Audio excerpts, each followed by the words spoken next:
जो मामला अदालत से जुड़ गया हो, मतलब कोई केस हो जो अदालत में चला गया हो, उसकी हियरिंग हो रही हो, तो उस पर पैनी नजर रहती है। आपको याद होगा कि पिछले सुनवाई में एक डीसीपी स्तर के अधिकारी पहुंचे थे, जिन्होंने कहा कि हम ये इंक्वायरी अभी बंद नहीं हुई है, कुछ क्रूशियल चीजें हैं जिसकी हम जांच कर रहे हैं और 2 महीने में जांच करके अदालत के सामने हम रिपोर्ट पेश करेंगे।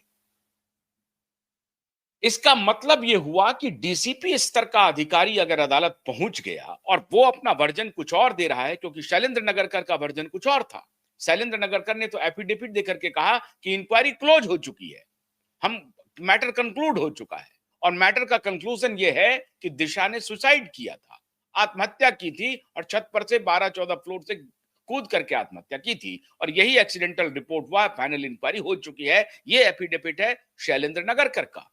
लेकिन उसी शैलेंद्र नगरकर के सामने अदालत में मौजूद डीसीपी लेवल के अधिकारी ने ब्रीफ किया अपने पब्लिक प्रोसिक्यूटर को, और पब्लिक प्रोसिक्यूटर ने कहा कि हम एक क्रूशियल इंक्वायरी अभी कर रहे हैं जिसमें हमें 2 महीने का वक्त लगेगा, ये 2 महीने का वक्त समय हमें दे दीजिए, 2 महीने के बाद हम फाइनल रिपोर्ट आपको दे देंगे। अदालत ने वो 2 महीने का वक्त नहीं दिया और उसके बाद दूसरी तारीख पड़ गई, उसकी सुनवाई हुई।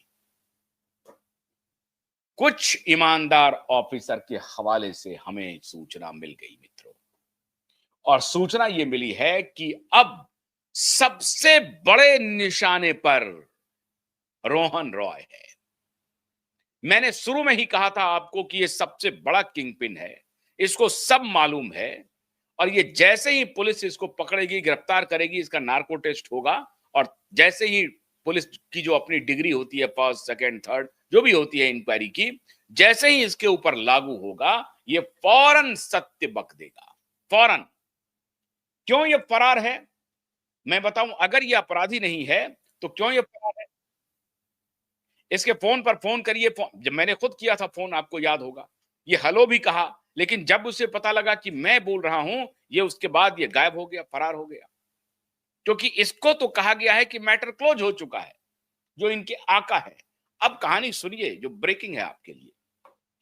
मुंबई पुलिस के वो ऑफिसर अब इनको रडार पर ले चुके हैं, और ये जो अपने नंबर्स फ्रीक्वेंटली बदल रहे हैं, वो भी इनके पास, मुंबई पुलिस के पास आ गई है। कुछ दिन पहले खबर मिली कि ये पूर्वी दक्षिणी भारत में ये पाए गए हैं। ये मुंबई से वहां जाते आते रहते हैं। इनके पास कोई काम नहीं है, अभी फिल्मी दुनिया का कोई काम नहीं है, ऐड भी नहीं है इनके पास। अभी बीच में कुछ आया था काम, लेकिन उस तरह का कोई काम नहीं है। तो ये क्या कर रहा है, इनको बहुत पैसे मिले हैं मुंह चुप रखने के लिए। किसने पैसे दिए हैं बताऊं क्या, बताने की जरूरत है क्या, किस गैंग ने पैसे दिए हैं, ये खबर है। मुझे कितने पैसे दिए तो फोन करके तो नहीं बताया, लेकिन ये मुंबई के पावर गैलरी में हर आदमी जानता है कि इस व्यक्ति को ठाकरे गैंग ने पैसे से मुंह बंद किया और कहा कि तुम अपना अगर जुबान खोलोगे तो तुम्हारा भी वही हश्र होगा जो दिशा का हुआ है।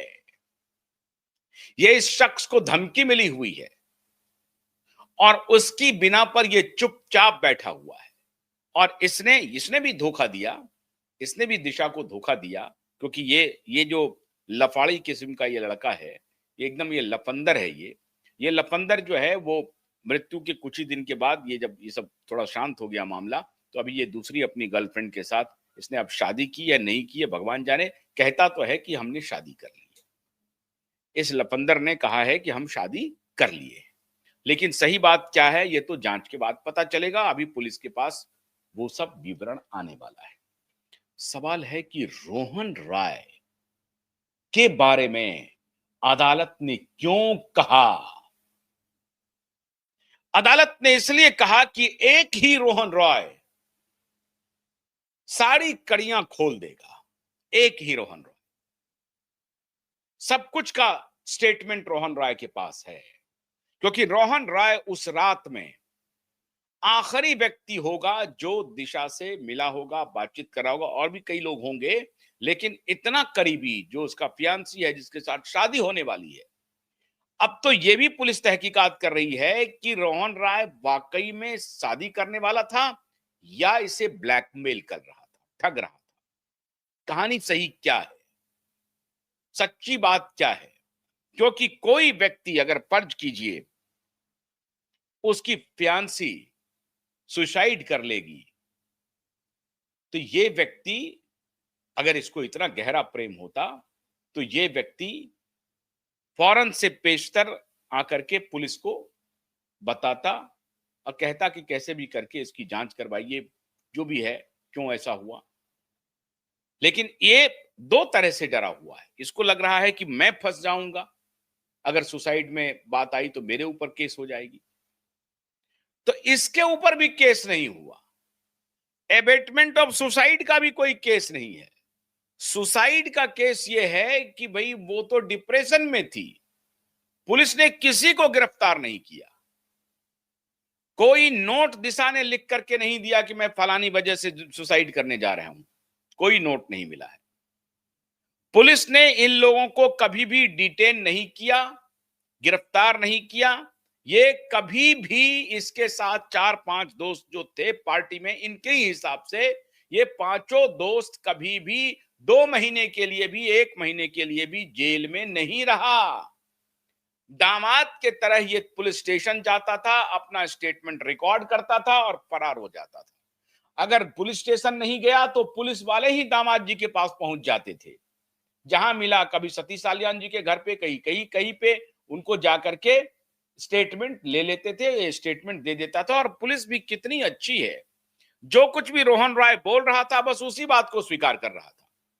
रोहन राय ने कहा कि दिशा को डिप्रेशन था, पुलिस ने मान लिया, बिल्कुल आप जो कह रहे हैं बिल्कुल सही कह रहे हैं, क्योंकि सत्यवादी हरिश्चंद्र के बाद जो दूसरा कोई जन्म लिया है तो रोहन राय लिया है। और जांच करने वाला भी हरिश्चंद्र के पितामह थे, पिता नहीं थे, वो पितामह थे हरिश्चंद्र के, जांच करने वाले भी। कि जैसे ही रोहन राय ने कोई भी अपना स्टेटमेंट दिया, पुलिस ने उसी तरीके से हूबहू लिख लिया।